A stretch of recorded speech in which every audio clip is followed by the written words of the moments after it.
Padre, en el nombre de Jesús, gracias Señor por la oportunidad de adorarte, bendecir tu nombre, Señor. Gracias Señor porque durante la adoración te cantábamos y te decíamos, Señor, eres nuestro primer lugar, Señor.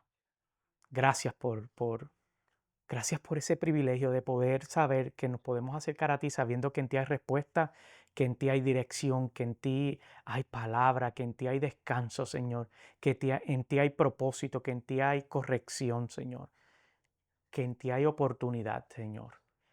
En el nombre de Jesús te pido que me bendigas una vez más en esta mañana utilizándome para bendecir a tu pueblo, Señor. Gracias por aquellas personas que prestan sus oídos a mis palabras, Señor, para compartir, Señor, aquello que entiendo, Señor, que quieres hablarnos en el día de hoy. Gracias, Padre, porque en el nombre de Jesús la palabra es sembrada, una semilla fértil, Señor, que donde quiera que llegue, Señor, va a germinar fruto, un fruto próspero, un fruto de bendición, un fruto de crecimiento, un fruto de expansión, Señor. Gracias por el privilegio, Señor, de adorarte y de poder acercarnos a ti confiadamente.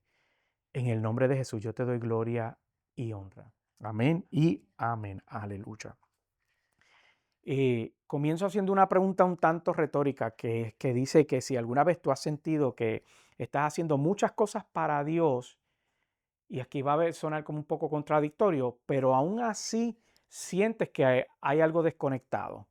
Como que sirves, vienes a la iglesia, vienes a las reuniones de fe, estudias la palabra, pero aún así sientes que no estás tan cerca de Dios como antes, como al principio.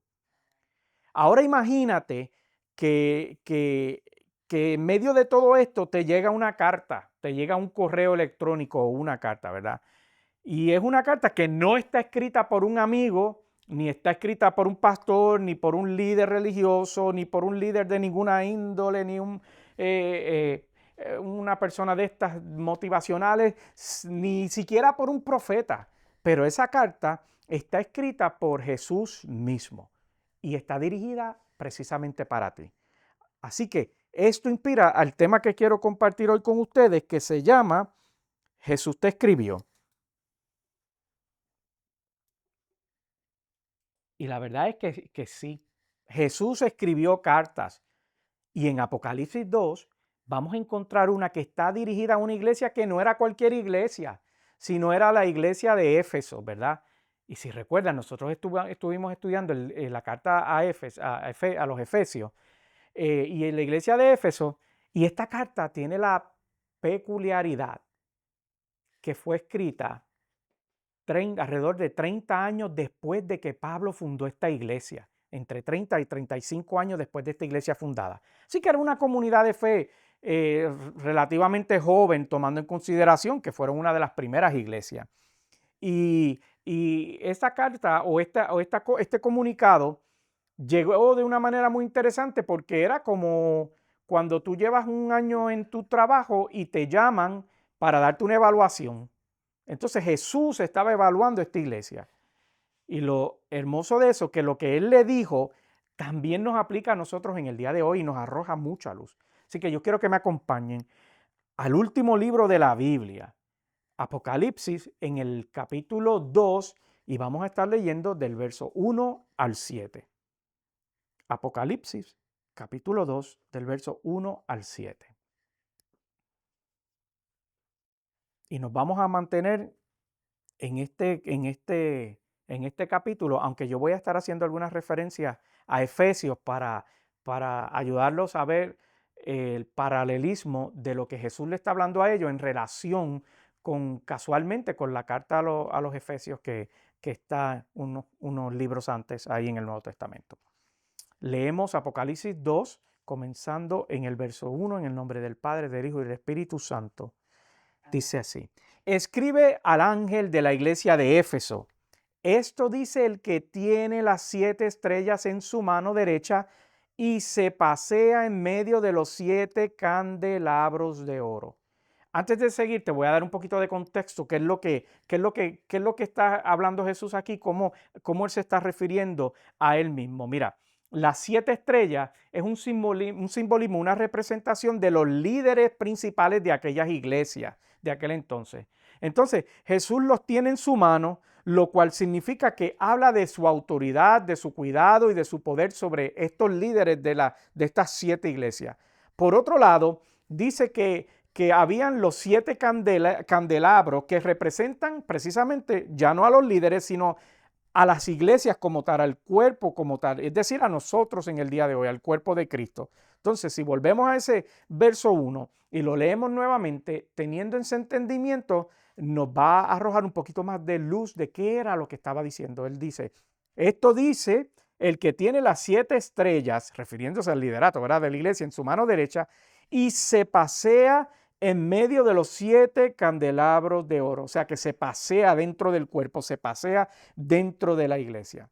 Y ahora vamos al cuerpo, al versículo 2, debo decir, cuando comienza su evaluación, si lo queremos llamar así.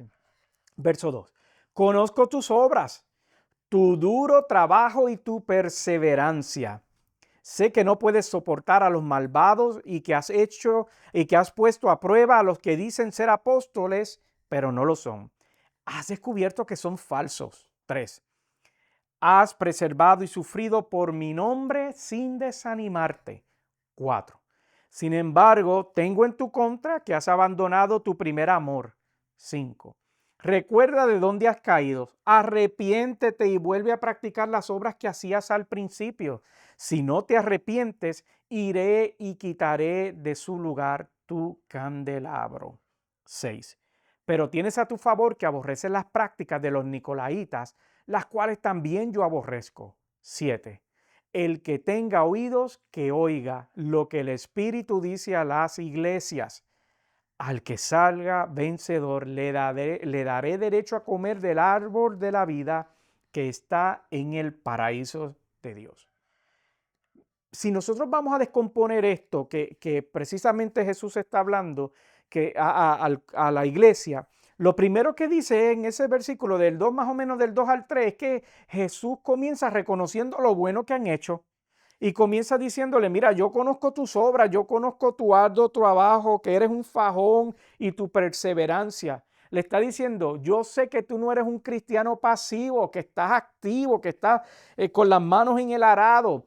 Tal y como dice, y aquí voy a empezar a crear los paralelismos en Efesios, en el capítulo 2 y el verso 10, cuando dice, fuimos creados para las buenas obras. Entonces, quiere decir que ellos estaban cumpliendo esa demanda que tenían sobre ellos de las buenas obras. Y continúa Jesús hablando y dice, no toleras a los malvados. Y no tan solo te detienes ahí, sino que has puesto a prueba a los falsos apóstoles. Entonces quiere decir que ellos eran firmes en la doctrina, que ellos estaban bien centrados, tenían una buena definición de la doctrina, estaban enfocados, la entendían, tenían el espíritu de discernimiento bien afinado, no se tragaban cualquier cuento de camino que se levantaba, cualquier nueva teoría que se levantara o interpretación que se pusiera de moda. Ellos como que decían, yo no sé, eso como que no está alineado a las escrituras y las rechazaban. Entonces Jesús reconoce eso también en ellos. Le dice, ustedes están enfocados en la doctrina, ustedes saben lo que es bueno y lo que no lo es. Ustedes saben lo que yo espero y lo que no espero. Pero continúa diciéndole, has preservado y sufrido por mi nombre sin desanimarte. Imagínate. Le está diciendo, todas las pruebas que tú experimentas, las estás aguantando y no te rindes. Le estaba diciendo, hay fidelidad en ustedes. Ustedes son unas personas sumamente fieles, pero no te detienes en la fidelidad, sino que también hay consistencia. No hay unos días sí, unos días no. Hay una consistencia. Y continúa diciéndole, ahora bien, aborrece las prácticas de los nicolaitas, los cuales yo también aborrezco. Le está diciendo, ustedes son santos, están alineados, no le dan espacio al pecado, no se mezclan con el pecado, no le dan oportunidad al pecado. Eran intencionales en no vivir vidas que los alejaran de Cristo. Eran intencionales en no vivir vidas mundanas. Eran consagrados a Dios. Y si tú lees eso hasta ahí, es tremenda carta de presentación. Mira, si tú te sientas en tu oficina, si tu jefe te llama a tu oficina y te dice todas estas cosas, tú dices, esto está buenísimo. Yo soy el empleado del mes. A mí me dan la promoción, ¿verdad? Pero si nosotros nos detenemos ahí, uno podría decir, ¿qué clase de iglesia es esa? En esa comunidad de fe, en esa iglesia es que donde yo me quiero congregar. Ahí sí que saben la verdad.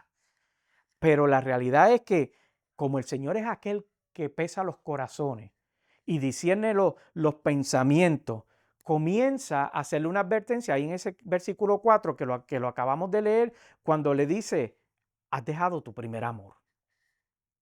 Todo esto está buenísimo, todo lo que estás haciendo está buenísimo y yo lo miro y yo lo reconozco, no lo estoy ignorando, pero has dejado el primer amor. Entonces el versículo le dice ahí, sin embargo, tengo en tu contra que has abandonado tu primer amor. ¡Auch! Eso duele porque todo iba bien, pero algo vital se había perdido. El corazón estaba apagado. Y déjame aclararte esto. El primer amor no es solo un asunto de nostalgia o de emoción o de sentimiento. Es esa pasión genuina que uno desarrolla, que uno tiene. Es esa devoción, es ese fuego interior por Jesús que te quema, que te impulsa y que te mantiene corriendo en crecimiento hacia Él y por Él, aunque lo que tú veas a tu alrededor no llene tus expectativas momentáneas o emocionales o yo no sé de qué tipo de expectativas, no se detiene ahí, no se limita ahí. Mira, es recordar que fuimos salvos por gracia. Tal como nos recuerda Efesios, ese mismo capítulo 2, que nos recuerda que no lo merecíamos. Pero aún así, Él nos amó y nos amó primero.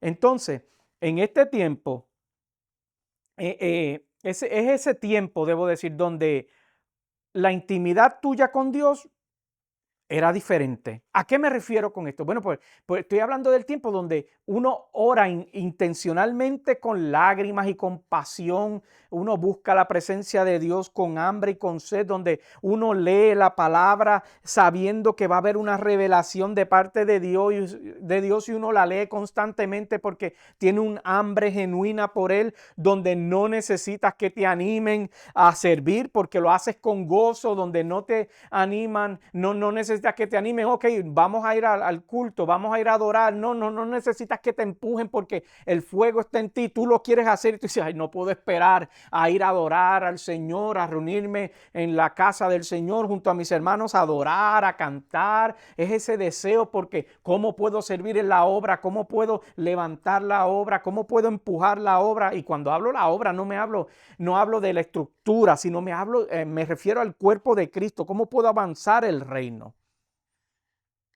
El abandono del primer amor es algo sumamente peligroso porque es algo sutil.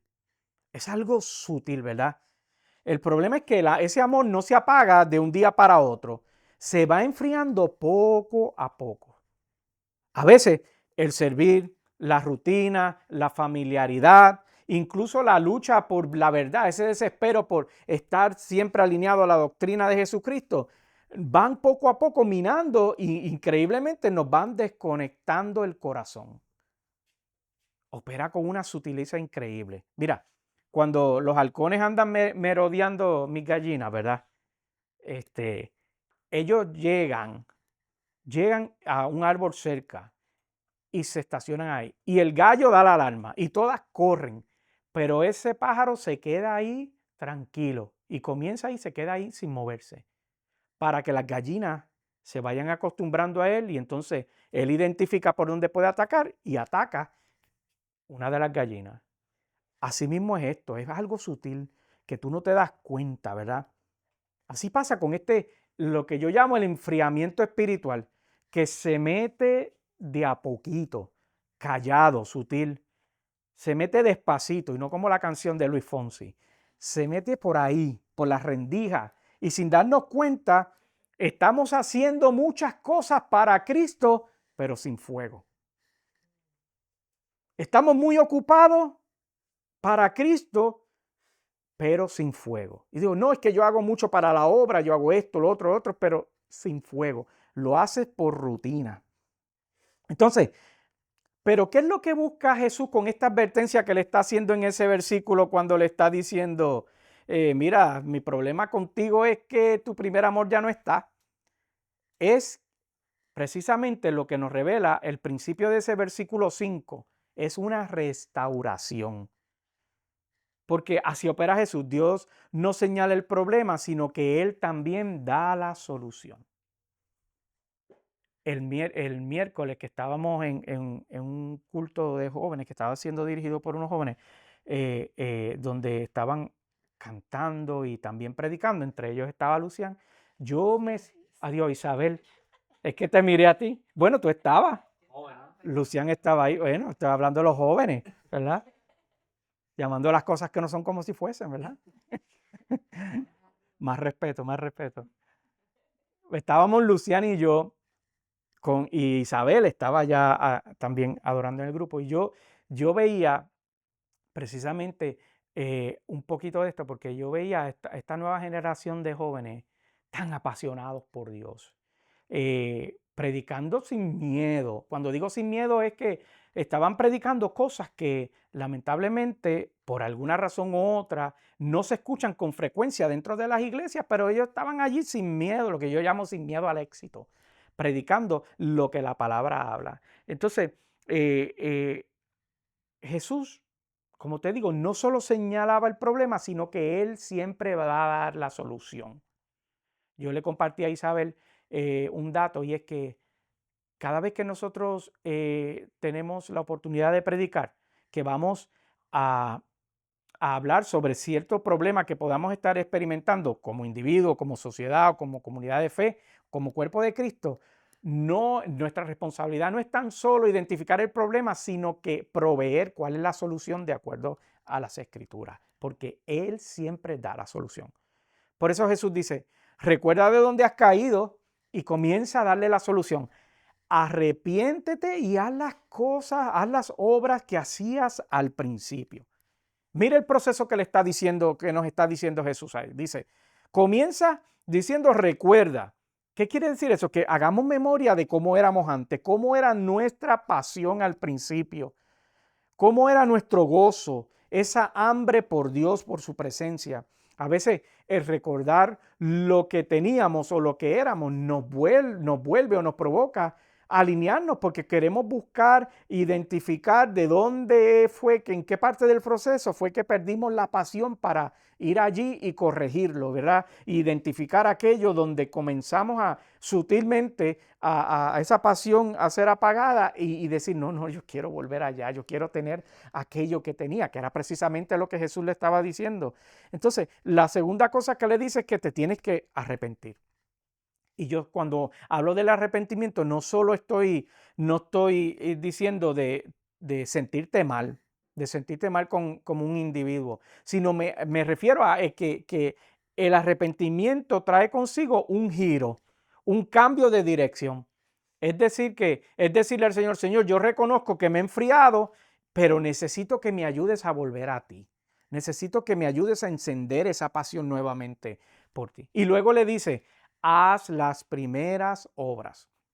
Entonces le está diciendo, vuelve a hacer lo que hacías cuando estabas lleno de amor, orabas con fervor, ora con fervor, leías la palabra con pasión, vuelve y lee la palabra con pasión, servías con gozo y alegría, pues entonces sirve con gozo y alegría. Le está diciendo, hazlo otra vez como al principio, pero asegúrate que esta vez no lo hagas como una rutina, sino con un amor renovado que tenga un fruto que muestre que es un amor renovado, que no es que estás viviendo una rutina, sino lo estás haciendo con pasión.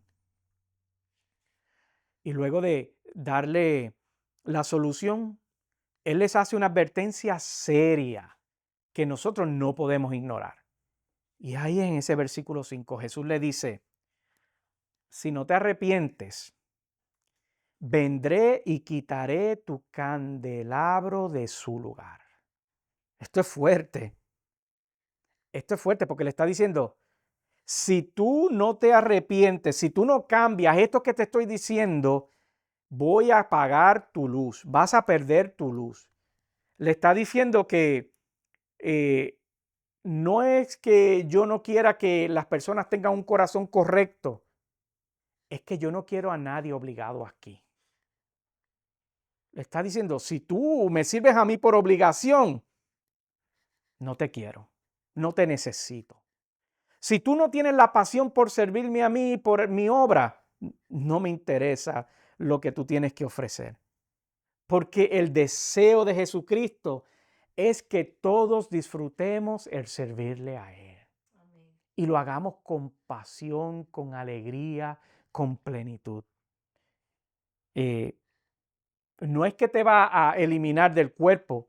No, lo que le está diciendo es que tú puedes seguir funcionando como iglesia, pero sin presencia. Y funcionar como iglesia sin presencia, como que acá entre tú y yo es como una pérdida de tiempo. Podrás seguir en las actividades que tengas planificadas, pero sin fruto. Sin fruto. Jesús le dice, si no te arrepientes, vendré y quitaré tu candelabro de su lugar. Y tú y yo sabemos que Jesús viene pronto, así que nosotros no nos podemos dar el lujo de vivir una vida espiritual tibia. No tenemos espacio para eso.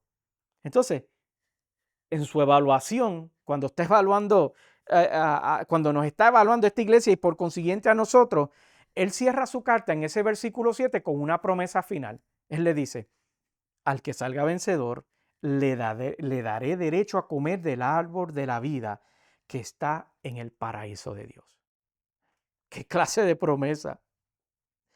Para aquel que decida volver al primer amor, para aquel que decida no tan solo volver, sino operar en el primer amor, hay una promesa de vida eterna, hay una promesa de comunión plena y hay una promesa de recompensa eterna. Entonces, concluyo con esto. Entiende esto. Jesús valora tu servicio. El Señor valora tu fidelidad. El Señor valora tu firmeza doctrinal. Pero más que todo eso, Él está interesado en que tú tengas un corazón enamorado de Él. El servicio, la fidelidad y la firmeza doctrinal es importante, pero Él lo más que le interesa es que tu corazón esté enamorado de Él. Porque si tu corazón está enamorado de Él, todo lo demás fluye sin problema. Porque es posible uno estar ocupado para Dios y haber perdido la intimidad con Dios. Y cuando eso ocurre, estás perdiendo tu tiempo. Así que concluyo preguntándote otra pregunta retórica similar a la que hice al principio. ¿Cómo está la temperatura de tu amor por Jesús hoy? ¿Estás apasionado o estás yendo a través de los movimientos? Si es que te has enfriado, mira, no te condenes, solo escucha la voz y lo que nos está diciendo hoy que recuerda, arrepiéntete y vuelve. Él no está empujando lejos, al contrario, nos está llamando a acercarnos a Él, a estar cerquita de Él.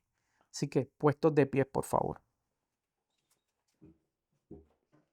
Y ahí cierra tus ojos por un momento, porque hoy es un buen día para volver. Hoy es un buen día para pedirle al Espíritu Santo que reavive esa llama del amor en nuestras vidas, que la encienda, que la encienda. Hoy es un buen día para decirle, Señor, mira, puedes restaurar mi vida, puedes nuevamente encender esa pasión, porque me distraje, porque la sutileza llegó a mi vida y ocupó un espacio que te pertenece a ti. Y comenzó a minar mi fuego y comenzó a apagar mi fuego. Padre, en el nombre de Jesús, gracias. Gracias por lo que le dijiste a esa casa en Éfeso, para esa comunidad de fe, porque también nos aplica a nosotros, Señor, porque puede ser que nuestro primer amor ha sido lacerado, Señor. Pero hoy tú nos vienes a recordar que tú más interesado que sirvamos, que sepamos doctrina, que sepamos lo que tú esperas de nosotros, que sirvamos desesperadamente o estemos en rutina, tú estás más interesado en que estemos apasionados por ti, Señor. Yo te pido, Padre, que nos perdones si no estamos viviendo vidas apasionadas por ti. Y te pido que despiertes en nosotros ese deseo y esa hambre por ti, por tu presencia, por tu dirección. En el nombre de Jesús nos entregamos a ti, depositamos nuestras vidas a ti. Te pedimos perdón por haberte fallado y por habernos desenfocados. Espíritu Santo, gracias por tu amor. En el nombre de Jesús yo te doy gloria y honra, Padre. Amén y amén. Aleluya. Santo Dios.